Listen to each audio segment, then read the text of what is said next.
Hey, what's up YouTube? So I figured I'd go ahead and make a video regarding my 392 Scatpack wide body.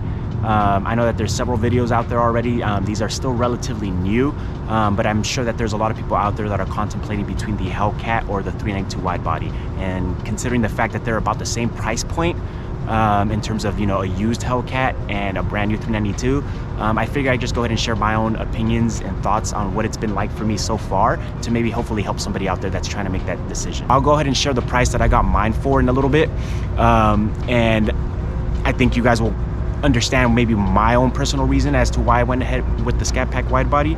I think that I made the good choice, just because between the two at the price that I got it at, I really couldn't beat it.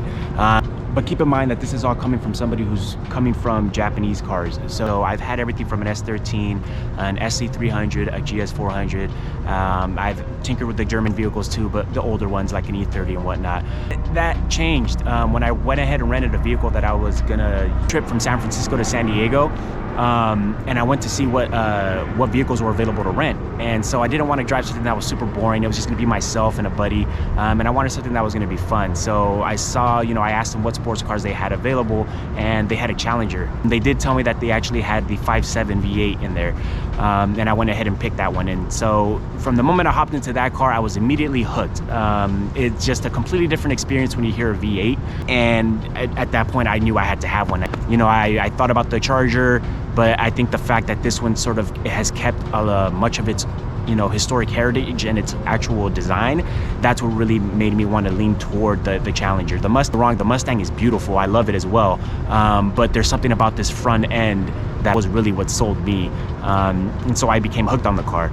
So I went to the local dealership, and I test drove pretty much the whole entire lineup, from the Hellcat to the 392. I test drove another fully loaded 5.7.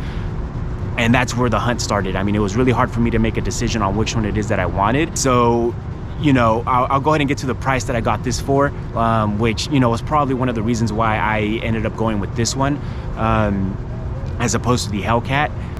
But it wasn't until after I picked it up and drove it around for about 6 months that I really started to contemplate, do I want to jump over to the Hellcat or do I want to stick with the 392? There's a lot of different pros and cons to it.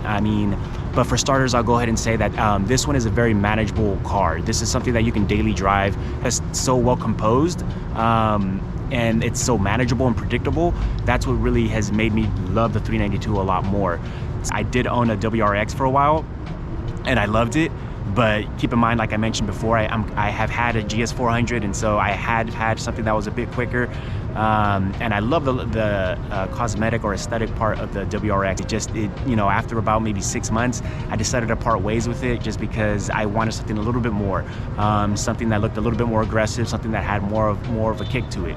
And this one definitely fulfills that. So, so I started searching for the right one, and I just couldn't find one. So I sort of gave up on it for maybe a month and a half, and then I got back to it. So I remember gigs, let me go ahead and search on Craigslist to see if anything pops up.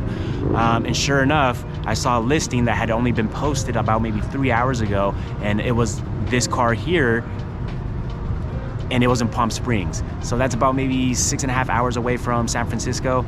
I called immediately.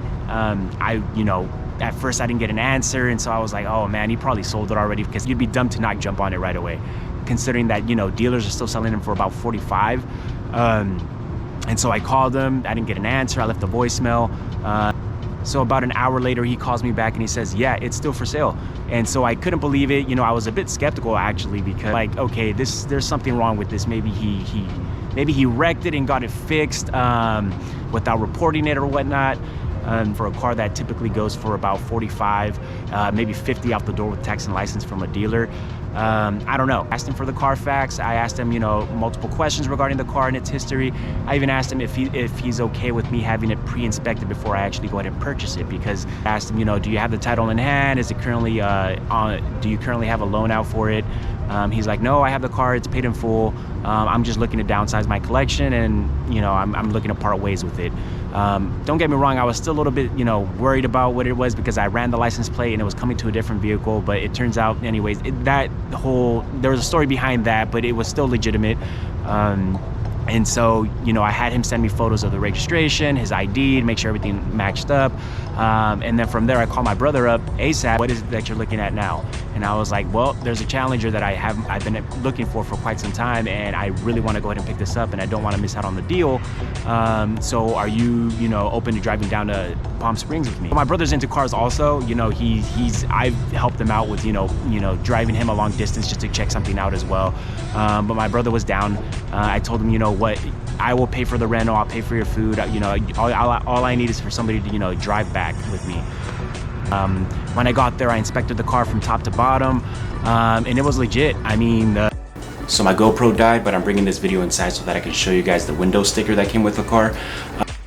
So this is the window sticker, and the base price of the car is $38,995.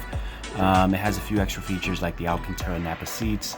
The optional equipment though, as you guys all know, the wide body package is an additional $6,000. His total price for the vehicle was $51,270. With taxes, you're probably looking at about $56 and some change. And the price that I paid for it was $37,000. Done deal.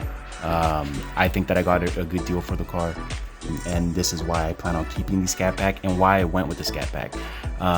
Mind you, this is also about a year ago, so I decided to post this video a year later, and the prices back then were even a little bit higher, so again, making the deal even better. So I'm happy with what I got, and I plan on keeping this thing for the long term.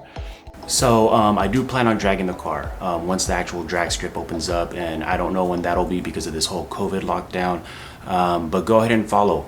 If I get enough likes and enough subscribes, then I'll go ahead and document this on a regular basis. I actually already have a scheduled date to get the car dynoed just so that I can see what the baseline is. And I also have a lot of car parts on order right now as we speak. And I plan on documenting this process just to see exactly what it is that we can max out of it. So if you're interested, go ahead and subscribe. Like I said, I'll end this video with a little walk around of the car.